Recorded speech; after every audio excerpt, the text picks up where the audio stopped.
Hello friends. Welcome back to our YouTube channel, Succinct, the books in summary. Today we are talking about the book Good to Great, which is written by Jim Collins. And you also learn how to boost up your company. Jim Collins started working as a teacher and researcher at the Stanford Graduate School of Business. He was very good at teaching and received an award for it in 1992. Later, he founded a research laboratory in Colorado, where he works with CEOs and senior leaders to study management. Jim has a degree in math and a master's in business from Stanford University, and has also been given honorary degrees from other universities. In 2017, Forbes recognized Jim as one of the most influential business people in the world.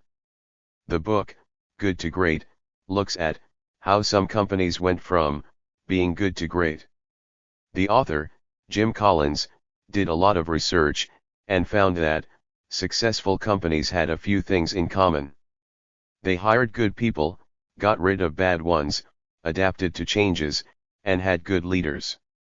By doing these things, companies were able to keep improving and getting better. This is not just a theory, many successful companies have used these ideas. Succinct number 1, good, is the enemy of great. This is why we have so little greatness. Good schools prevent great schools. Good government prevents great government. Settling for a good life makes it difficult to achieve a great life. Jim Collins and his team studied many companies to see which ones were doing really well over a long time. They found a few companies that were doing much better than other companies in the market. These companies had really good success for a long time, such as Abbott, Fannie Mae, Circuit City, Gillette, Kimberly-Clark, Kroger, Nucor, Philip Morris, Pitney Bowes, Walgreens, Wells Fargo. The companies that did really well had one thing in common. They were very focused on being great, not just good. They had a strong desire to be the best they could be. They also had a very disciplined approach to everything they did. They were careful in how they hired people, how they thought about problems, and how they took action. Because they were so disciplined and focused on greatness, they didn't settle for just being good. Trying to be good is not enough to become great. Some people think that being great is just a little better than being good, but that's not true. Becoming great requires a different approach altogether. The problem is that many people and companies are happy with being good and don't try to be great. This is a mistake, because good is the enemy of great. People settle for a good life because they think it's not that different from a great life. Similarly, many companies never become great because they are satisfied with being good.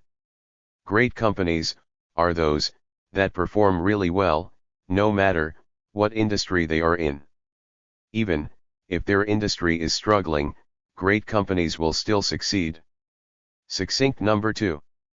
Fivelevel leadership. Level 1. A highly capable individual. Meaning, someone who is really good at their job. At level 1, these individuals use their skills and abilities to make important contributions to the company. Level 2. Contributing team members. Meaning, people who have been working at the company for some time and have a good understanding of what needs to be done. They are familiar with their roles and responsibilities and can make valuable contributions to the team's goals. Level 3. Capable managers. Meaning, people who are good at managing others and resources. They can bring people together and organize them to work towards specific goals, which have already been decided in advance. Level 4. Effective leaders. Meaning, who have a clear and compelling vision for the organization. They know where they want to take the organization, and they communicate that vision to others. By doing so, they can motivate people to work towards higher performance standards. Level 5. An executive. Meaning, a high-level manager in a company.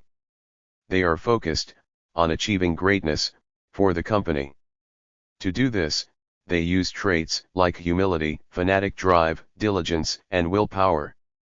They are determined to push the company to be the best it can be.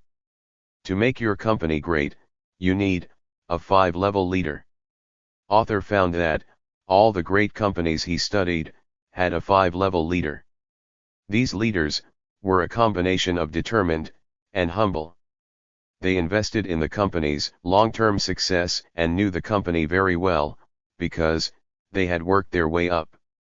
They didn't care about their own ego or making lots of money.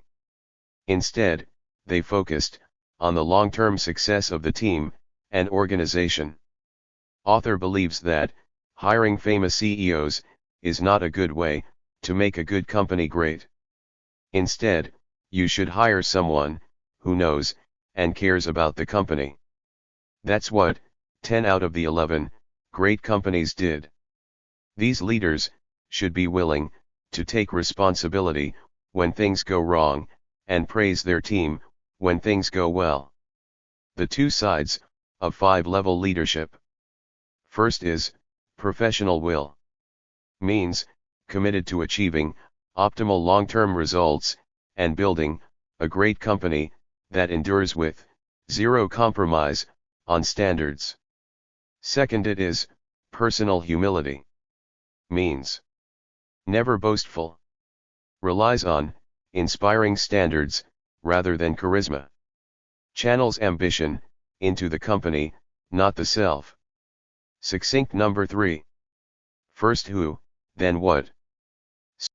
Keeping the wrong people around is unfair to the right people, who end up compensating for their shortcomings.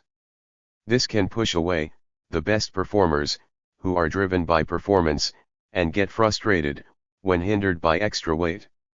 The 3 disciplines. Author recommends 3 disciplines to transform your organization. 1. Hire slowly and fire quickly. 2. Act immediately when you need to make a personnel change. 3. Assign your best people to your biggest opportunities. These disciplines will help you hire high-quality individuals with level 5 leadership skills, which you need before developing your strategy. Efficient hiring and firing. Placing the right people in the right positions can solve many organizational problems and increase available resources. It's worth investing time in recruiting the right personnel. Management must also be decisive when employees are not performing well. If there's a better position for the individual, consider that. Otherwise, don't hesitate to fire them. Replacing ineffective personnel with better ones can greatly improve your company's success. Confront the brutal facts. Great companies adapt to changing consumer preferences. If you can't accept that your company needs to change to succeed, it will never be great. Author gives examples of Kroger and A&P. Kroger changed their business model to adapt to new technology and online orders. They excelled. A&P resisted change and went bankrupt. Author outlines a 4-step process to promote awareness of emerging trends and potential problems. First, lead with questions, not answers. Second, engage in dialogue and debate, not coercion. Third, analyze without blaming. Fourth, create red flag alerts that demand attention. Succinct number 4. The hedgehog concept. Simplicity can lead to greatness. Author uses hedgehogs as a metaphor to explain this. Hedgehogs have a simple defense mechanism that is effective against predators. Similarly, businesses should find their hedgehog concept, a single area where they can excel in the market. This concept becomes their selling point and is consistently applied. Successful companies have identified and applied an effective hedgehog concept. If you are struggling to identify your company's potential hedgehog concept, you can use Collins' 3 criteria. 1. Find your expertise, acknowledge your limitations. 2. Find what makes your business profitable. 3. Determine what you and your company are deeply passionate about. After running through these criteria, you should have a better idea of what concepts could be your hedgehog concept. Succinct number 5. A culture of discipline. Great companies have a disciplined organizational culture where everyone is determined to succeed. This is not about punishment, but about individuals having a personal investment in the company's success. Such companies have a higher standard of work and a devotion to their hedgehog concept. A culture of discipline is encouraged by offering personal empowerment and flexibility to employees. This leads to passionate employees who are associated with the company's overarching goals. Succinct number 6. Technology accelerators. Staying updated with technology is crucial, but don't rely on it entirely. Technology can solve some problems, but not all. Great companies carefully consider whether to integrate new technology and do so in line with their core values. Overdependence on technology can have disastrous consequences, as seen in the tech bubble crash in the early 2000s. Based on all this advice, author outlines the ideal technology approach cycle for great companies. Like: pause, think, crawl, walk, run. Succinct number 7. The flywheel and the doom loop. Author says that business success or failure is not an instant occurrence. It takes place over several years.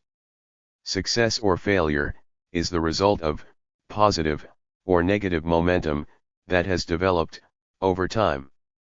To achieve success, it is necessary to establish a beneficial business cycle called the flywheel effect. This can be achieved by making decisions that reinforce the hedgehog concept and accumulating positive outcomes that energize and invest staff loyalty. Positive momentum builds with staff investment, and maintaining this momentum will help you achieve greatness in less time. You can also avoid developing what author calls a doom loop by avoiding reactive decision-making, overextension into too many diverse areas of concentration, following short-lived trends, frequent changes in leadership and personnel, loss of morale, disappointing results. Succinct number 8. From good to great, to built to last. To maintain success, it's important to establish meaningful core values that serve a higher purpose than just economic success. These values should motivate employees over the long term. Thanks for watching. Do hit like and subscribe button our YouTube channel. Comment below and let others know what you have learned or if you have any other thoughts.